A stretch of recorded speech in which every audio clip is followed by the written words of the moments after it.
Hello you lovely lot, my name is Max, welcome back to my YouTube channel and another Nottingham Forest tier list. We are back with the tier list series. Been a little while since we did one, but I thought we would revive the series with the small break between FA Cup and Carabao Cup fixtures between Premier League matches. And today we're going to be doing a Forest tier list, taking a look at every Forest signing from 2022's summer window. So yes, as you can see on screen, we're going to be ranking every single Nottingham Forest signing from the 2022 summer window in a tier list. The only players who aren't included in this are the players who he signed and then immediately loaned out. Again, the players like Brandon Aguilera from Costa Rica, Josh Bowler, guys like that who haven't actually played for Forest yet, because I don't think it's very fair that we rank them amongst players who've actually got significant minutes for the club. So of course it goes without saying, before we get into that, don't forget to drop a like on this video, subscribe to the channel and ring that notification bell so you don't miss a single Nottingham Forest video, including a couple more of these tier lists potentially in the future, as well as the match previews and scout reports throughout the month of January. And that being said, let's start ranking some Nottingham Forest signings.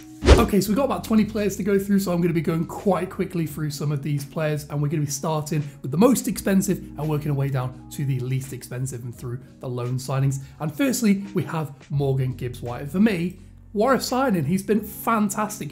Possibly one of the best players for Forest this season. He has 0.4 expected goals and assists per 90 minutes over the course of his Forest tenure and has created the most chances within the Nottingham Forest ranks this season. For me, he has been the bright spark in the team, and when he's not been playing, he is most certainly a very noticeable difference in the team and how we play. Our next signing was the £17 million signing of Taiwo Awoniyi from Union Berlin in Germany. And I think, again, he goes in Warra Signing. I actually think he's been really, really good. If we're taking a look at Premier League strikers this season, comparing him against Premier League strikers, he ranks in that Goldilocks zone of players with really high expected goals tally per 90 and who take a good volume of shots. He's in that really good sort of Goldilocks zone alongside the likes of Mitrovic, Kane and Haaland, all the best players in terms of strikers in the Premier League. Only got 4 goals so far this campaign in the Premier League, but I would imagine he'll probably hit somewhere near double digits come the end of the campaign, and that could make the difference between us staying up and going down.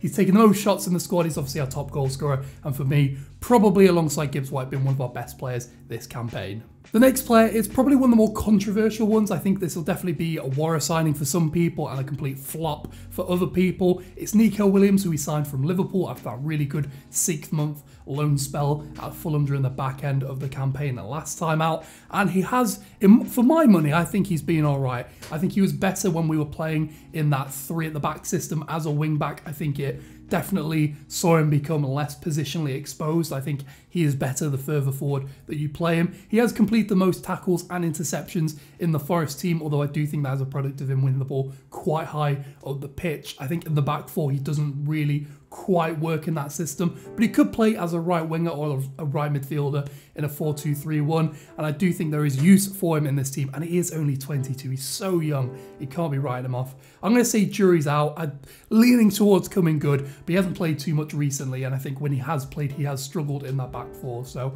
jury's out for Nico Williams in my opinion. Definitely want for you to let me know in the comments section. I'm very interested to see what the wider Forest fan base think of him. The next one is Emmanuel Dennis, who we signed from Watford, who we sort of replaced in the Premier League last season. And I've got to say, I've been pretty disappointed in Dennis. He was one of the players doing the scout reports last summer I talked about as being a really good signing, Premier League quality, Premier League proven, and he is really flattered to deceive. Just 1 goal against Aston Villa in the Premier League so far this campaign, despite being really what we need in this Forest attack, a hard-working, left-sided forward. He really hasn't cut the grade for Forest thus far. For me, he's been poor. I'm really disappointed to see that he could potentially be leaving in January, because I do think there's a really talented player in there. Potentially one, though, that maybe Steve Cooper didn't want in his system during the summer window. The next player in our list is Orel Mangala, arriving from Stuttgart in Germany, and I think coming really good towards the latter stages of the first half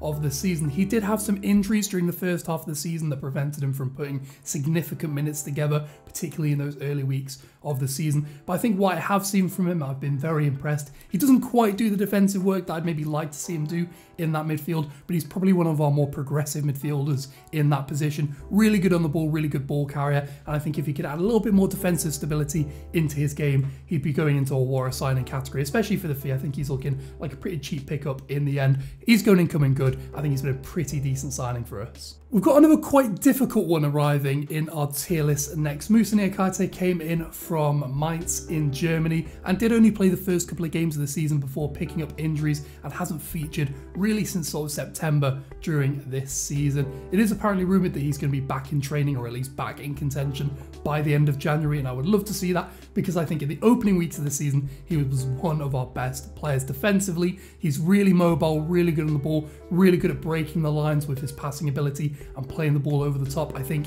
he's a really natural fit to that left-hand side and what we need in that defence. I'm going to put him in jury's out. Obviously, we've not really seen him play too many minutes, but my general feeling is that he's going to be a really good signing down the line from Forest. Really progressive passer, really solid defensively, really aggressive defender, which we actually quite need considering how standoffish and how lazy we can look at times defensively in terms of engaging the opposition. The next player is really the second in that remit of players who've been injured for the majority of the season, so we can't really give them too much of a grade. That's Julien Biancone. The Frenchman arrived from Troyes in the French league during the summer window, and I do think he looked promising in spells, got some minutes in pre-season. I think he played maybe some minutes in one of the cups or maybe late in a Premier League fixture and looked really positive on the ball. He is a right-sided defender who can play as a right back or a right centre-back in either a back four or a back three, and I think that obviously is a really useful thing to be, as we have flirted between back threes and back fours over the course of the season, trying to find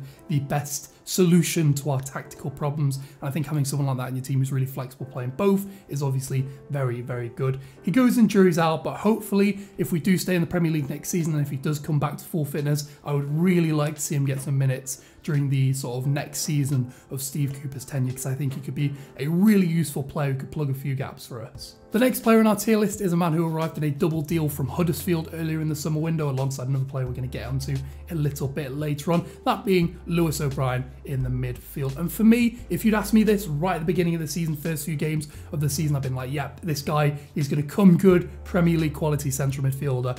But then he picked up some knocks and he's picked up some illnesses, and it looks like he's really struggling to get fitness, form and a place in this team on a consistent basis. That midfield three with Yates, Mangala and Freuler looks really solid at the moment, certainly the most settled our midfield has looked this season, and it looks unlikely that he's going to break into the team over the next 6 weeks or so. There are rumours, of course, linking him with a move away in January to a couple of championship clubs. It would obviously free up some squad space, but I would quite like to see Lewis O'Brien get some minutes in the second half of the season if he can get that form from the championship last season. What he is a really combative central midfielder, always had really good defensive numbers and pretty decent progressive numbers as well at Huddersfield. He really is, I feel like, the alternative to Mangala. He's much more defensively solid, but maybe not as progressive as the Belgian, and I think he could obviously add some real quality to the centre of midfield. It's obviously just a case of getting minutes in his legs and getting him fit, and I do actually think these cup competitions that we're in at the moment, obviously going out to Blackpool and now in the FL Cup against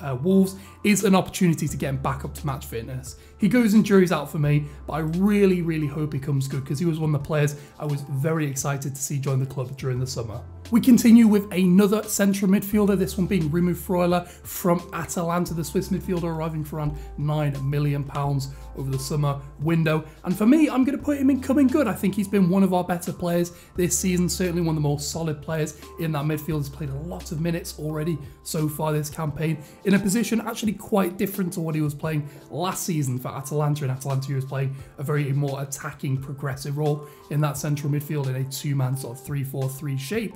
This season in Forest, he's playing a bit more of a defensive midfield role, a bit more of a reserve position, maybe something close to what he's playing for Switzerland at national team level. And I think he's really excelled in that position defensively. I think he does just about enough in there, but he's probably our most progressive player in that midfield. Really good ball carrier, really good passer at getting the ball forward. I'd like to see him alongside maybe a more natural destroyer in that midfield, maybe somebody who can come in and sort of mop up and allow him to get a bit further forward in the midfield. But other than that, I don't really have any complaints with him so far, and like I said, I think he's been probably one of our most consistent players so far this season. He goes in coming good for me, but again, let me know about this one in the comment section down below. The next player in our tier list really epitomises the issues in injuries we've had so far this season. Omar Richards arrived from Bayern Munich, really promising young left-sided defender, really good defensive numbers when he got opportunities for Bayern Munich, with the potential to maybe add a little bit more progressive actions, a little bit more attacking quality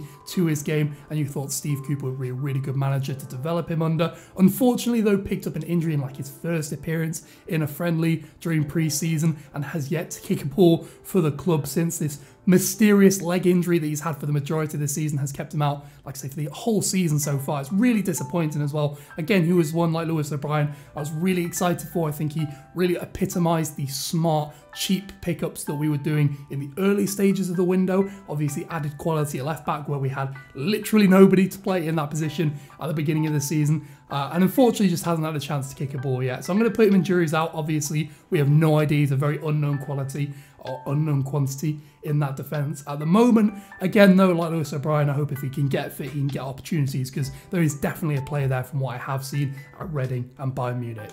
Our next player in the tier list is definitely someone like a couple of the other players. If you'd asked me at the beginning of the season where I would put him, he'd definitely be a lot lower in the list than where he actually is. Now I think he's really played himself into form in this team, and that is Willy Boly. The former Wolves man, the Ivorian international, has done a really good job making sort of a real sort of makeshift defence work for Forest. Had a really good game against Chelsea the other week and has looked really solid in that defensive position, and has struck up a real sort of makeshift partnership between himself and Joe Worrell during the sort of middle stages of this season. Of course, it does leave us quite immobile in that defence. There are issues there to be addressed, but I think he's done a really good job, and considering he cost us 2 or 3 million quid from Wolves with the experience that he has, I think he's been a fantastic signing. Really good player, and I'm really looking forward to seeing him maybe sort of feature a little bit more in the second half of the season. So he's going to go in coming good, and definitely one of the bargains of the season for us, I have to say. Our next player for the tier list is the second half of that double deal from Huddersfield, Harry Toffolo at left back. And unfortunately, he goes into being poor. I've not been particularly impressed with him when he has had opportunities, and they have been very few and far between. Someone else we're going to talk about a little bit later has had the left back position very much locked down for the majority of the season. He did start pretty brightly. I remember him having a pretty good game against West Ham in our first win of the season, but has really lacked, or sort of not done a good job at sort of solidifying a place in the team as the season has progressed. And of course, that's not to say that he can't do that. He is still 27. He has shown that he can play at a Premier League level, certainly a high championship level, which he was doing last season. I just think it's a case of maybe getting him a low move over the January window, bringing in someone else who can fill in, and then reevaluating the situation come the end of the season. I wouldn't say he's been awful, but I just think the expectation of him being one of the best left backs in the Championship last season, coming into a Premier League team, you'd maybe expect him to do a little bit better than he has. Unfortunately, he hasn't. He didn't cost us too much though, and I definitely think we'd recoup that money if we did sell him on in the summer. So he goes in being poor, but definitely I'm going to move him actually towards the top end of being poor. I think it's maybe a little bit harsh, this one. Okay then, so we now move into the free transfers portion of the section. There are 3 or 4 players, I believe, who arrived on free transfers during the summer window. The first one, probably the most high profile signing of our summer spending, was Jesse Lingard, arriving from Manchester United. Of course, his contract ended, looking to get some real sort of substantial minutes this season, and he's definitely done that. Whilst he's maybe not captured the form that he had during that stint at West Ham or at his best days at Manchester United, I think he's really shown some bright sparks in this team, has become a little bit of a leader in the dressing room for the team. Definitely a good influence to have around the training ground and around the stadium. He definitely seems to love the club. He seems really invested in playing for the team. It's just adding some more goals and assists to really justify the money that we paid for him. I have been very torn as to whether to put him in juries out or coming good. I'm going to put him in coming good simply because he has really picked up in form when he has played more recently. It is difficult to sort of fit him into this team. I don't think there's a natural role for him in this team, so it might be a case of him playing himself off the bench till he can get himself fully fit and maybe find a place for himself in this team. But I think he's been a bright spark in quite a poor start to the season for us. I think he's had some really good moments, particularly in the Cup. He was fantastic against Tottenham in the Carabao Cup, and I really want him to do well. That's why maybe being a little bit sort of rose-tinted glasses and putting him higher than maybe I should. The next one, you know where this lad is going. He's going top tier. Warra Signing, Gustavo Scarpa arriving from Palmeiras. Obviously, the deal was completed during the summer. He's only just hooked up with the team in the January sort of period of the season, and he's only played maybe 100, 120 minutes so far for the team, but he already looks like probably our most creative player by and large. Obviously, you know, he's got to play himself into fitness, he's got to play himself into form. He's not played very much, obviously, since the Brazilian season ended, coming over to Forest straight away, but I think he's probably going to look like one of our best signings come the end of the season. His left foot is absolute magic. I'm speechless. I'm really excited to see how this lad does. Obviously, he's really fallen in love with the city, or he seems to have fallen in love with the city. The fans adore him. I think he could be a real sort of cult hero player for Forest, and again, it's super exciting to see what he does, because he was obviously the best player in Brazil last season, the most assists in Brazil over the last 2 or 3 seasons. He's been fantastic for Palmeiras in their charge towards the Copa Sudamericana, and obviously having that experience at 28 years old, who can come into this team, really add some quality. It's very exciting to see what he can do.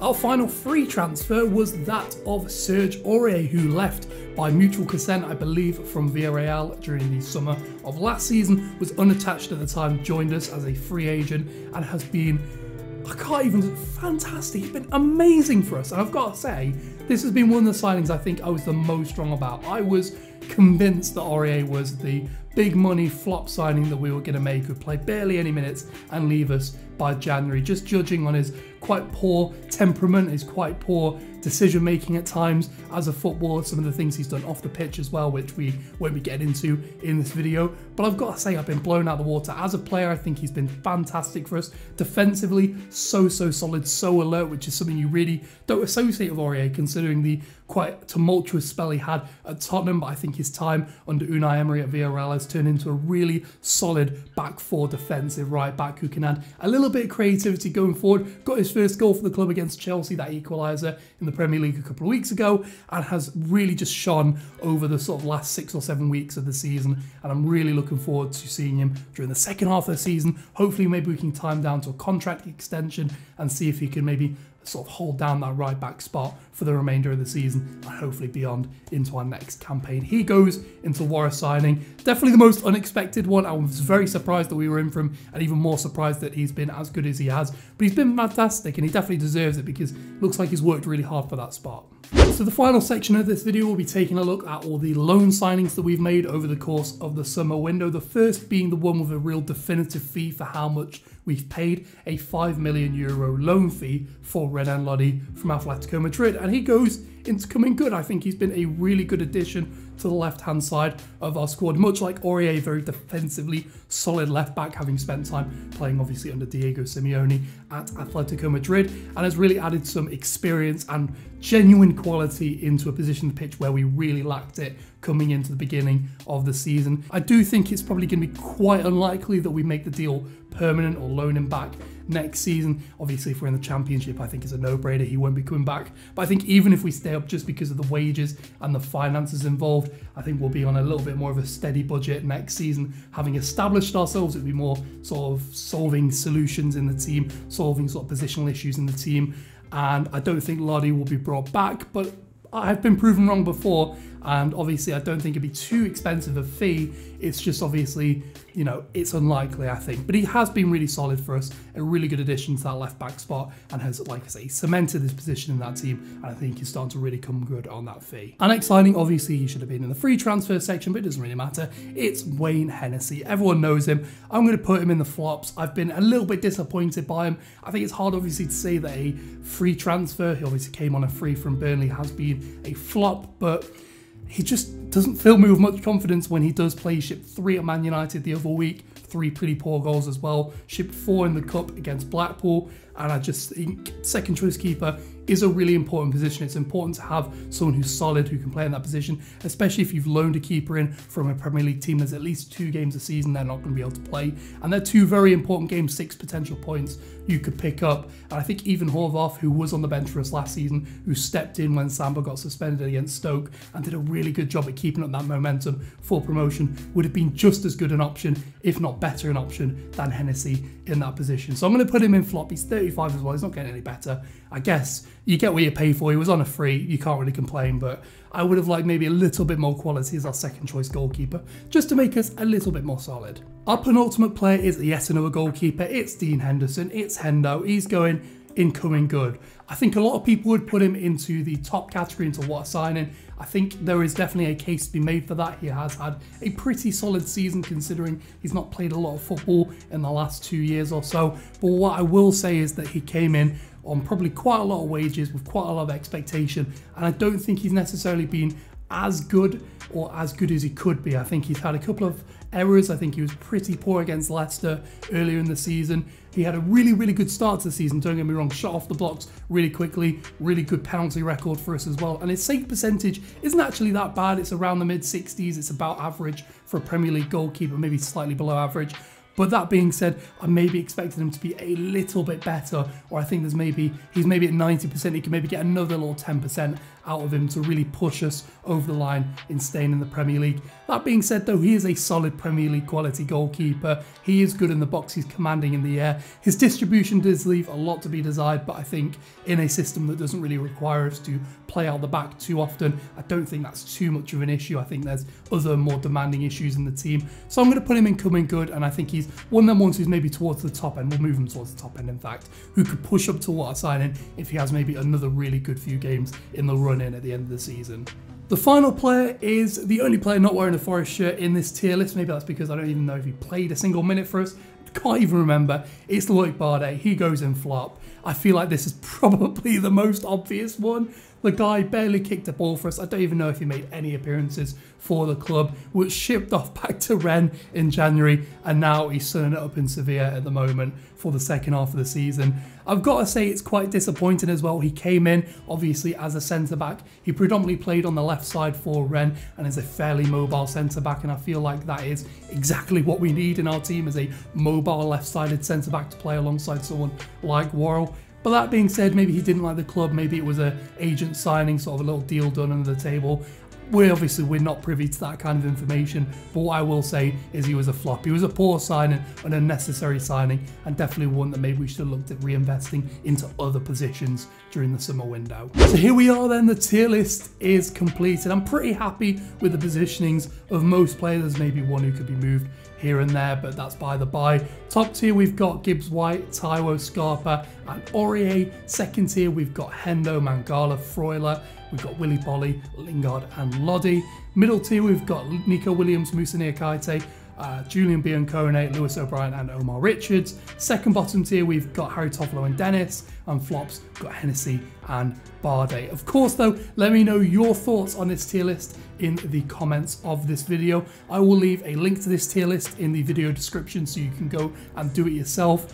You can link it to your Twitter. You can then tag me on Twitter. My Twitter handle is @MaxDJGoodwin. Link me your tier list. Let me know what you think of our summer signings from the January and summer windows thus far. And of course, whilst you're down there, don't forget to put a like on this video, subscribe to the channel, and ring that notification bell so you don't miss the scout reports or the match previews continuing at the weekend against Leicester. With that being said though, thanks for watching. Hope you enjoy your week. I will catch you Reds later.